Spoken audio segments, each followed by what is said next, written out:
એક સંગઠન બનવું અને ટકાઈ રાખવું એ અઘરો વિષય છે. ત્યારે ભગવતી ભોળાનાથ ઈષ્ટદેવ આપણા ભગવાન જ આ સંગઠન ચલાવે છે. નહીતર આટલું લાંબુ ચાલવું સંગઠન, 15 વર્ષથી એક ધાર્યું સંગઠન, અને કોઈ ગુજરાત ક્ષત્રિય ઠાકોર સેના ઉપર ડાઉટ નથી કરતું, કોઈ શંકા નહીં કરતું હોય. એટલે કોઈને શંકા હોય તો એ મનમાંથી કાઢી નાખે. 1 કિલો ગીત બન્યું હતું, ઘેલું કર્યું ગુજરાત, ઠાકોરોએ ઘેલું કર્યું ગુજરાત. 26 જાન્યુઆરીએ ફરીથી ઘેલું કરવા માટે ભેગા થવાનું છે.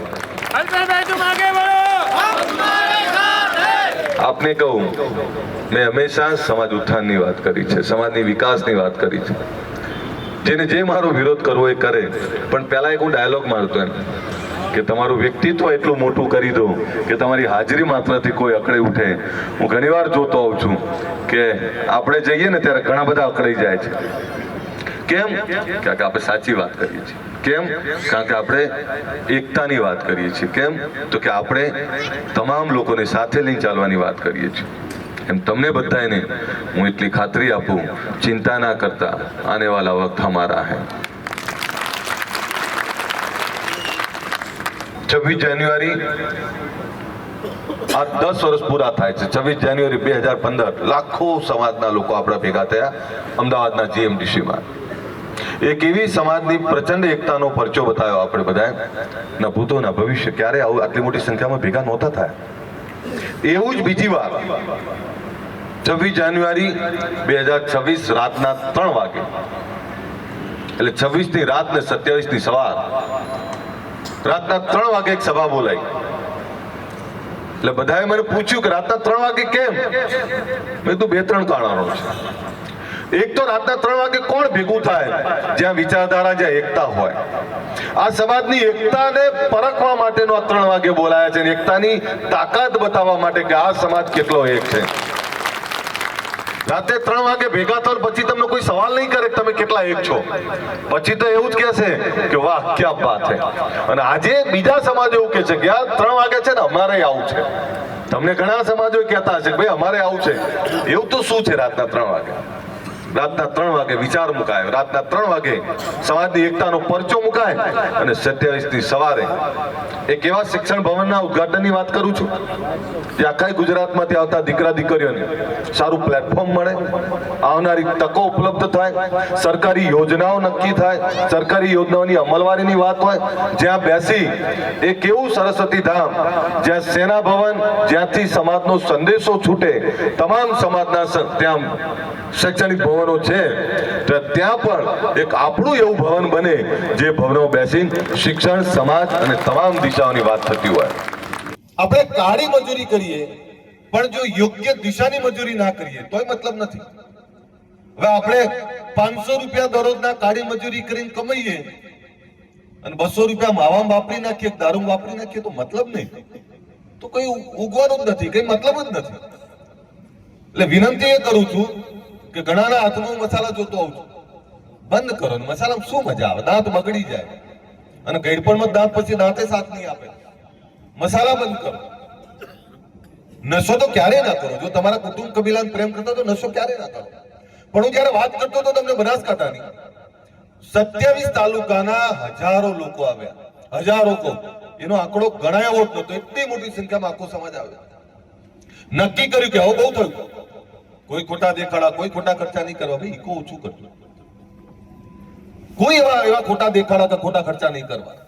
આપણે સમાજને આગળ લઈ જવો તો સમાજને સાચી દિશા આપવી પડે અને એની શરૂઆત આગેવાનોએ કરવી પડે. ત્યાં નક્કી થયું કે હવે આપણે આ બંધારણ તો ઘણા બધા જેને પ્રસંગો આદરી દીધા, જેને કંકોત્રીઓ વેચી મારી, હવે એ તકલીફમાં છે, એમને મુશ્કેલી થઈ છે કે ભાઈ સમાજે બંધારણ બનાવ્યું તો હવે શું કરવું?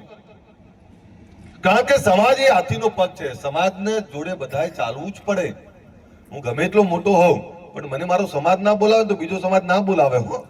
એટલે કોઈ એવું કહેતું હોય ને કે હું બહુ રૂપાળો છું, બહુ સારો છું, બીજા લોકો એવું કહે છે કે નહીં નહીં તમે બહુ સારા છો, તો એ તો આપણો સમાજ આપણી જોડે હોય ને તો બીજા તમને બોલાવશે. બાકી બીજા શું કરવા બોલાવે? તમારો સમાજ તમને નહીં સ્વીકારતો, અમે શું કરવા સ્વીકારીએ? ભાઈ તમારું ઘર તમને નહીં સ્વીકારતું, બાજુવાળો તમને નેતા શું કરવા માને? એમ સમાજને એક રાખો.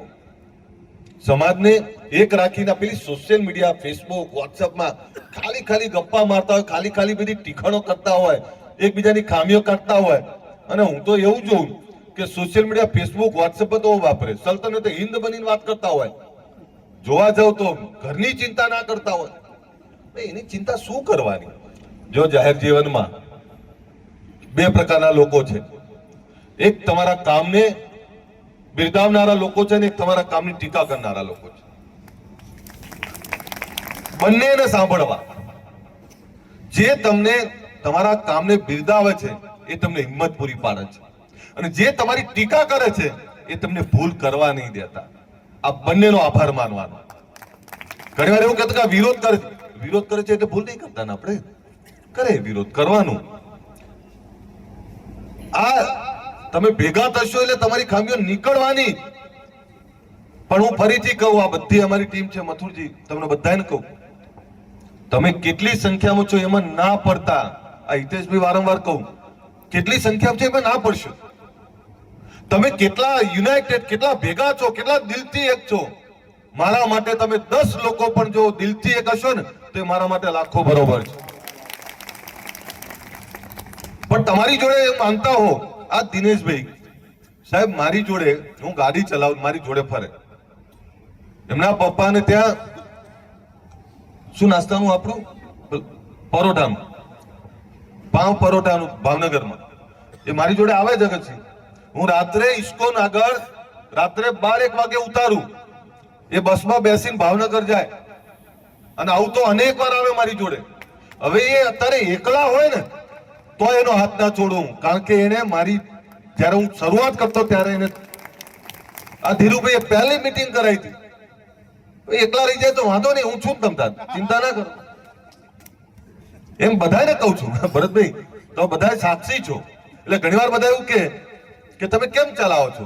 અરે ભાઈ, જયારે પાયો નાખતો હતો ને ત્યારે પાયાની ઈંટમાં એ મને સાથ આપવા આવ્યા હતા. હવે એમને હું ભૂલું કેવી રીતે? હંમેશા યાદ રાખજો, જેને શરૂઆતમાં તમને મદદ કરી છે એમને ક્યારેય નહીં ભૂલો. એમાંના ઘણા લોકો મને ગાળો દેતા હશે તો દે, વાંધો નહીં, એમને જવાબ નહીં આપવો. પણ હું ફરીથી તમને કહું કે આ બધાએ ખૂબ મહેનત કરી છે. એમને કહું કે જેમ મેં તમને તૈયાર કર્યા એમ તમારું દિલ પણ મોટું કરો, અહીંથી ઉઠાવો બધાને. આ અમારે વિજય છે ને ગોંડલથી, વિજયને હંમેશા એવું હોય કે સાહેબ મને કેમ બોલે છે, એમ દીકરા જેવું માનું. આ બધા દીકરા જેવા છો ઘણા બધા મારા. જયારે હું આવ્યો, જયારે હું આ ઠાકોર સેનાની શરૂઆત કરી ત્યારે યુવાન હતો. હવે તો મારી ઉંમર થઈ, એટલે ઘણી વાર કોઈ એવું કહેતું કે યુવા પ્રમુખ, હવે યુવા પ્રમુખની જરૂર પડશે.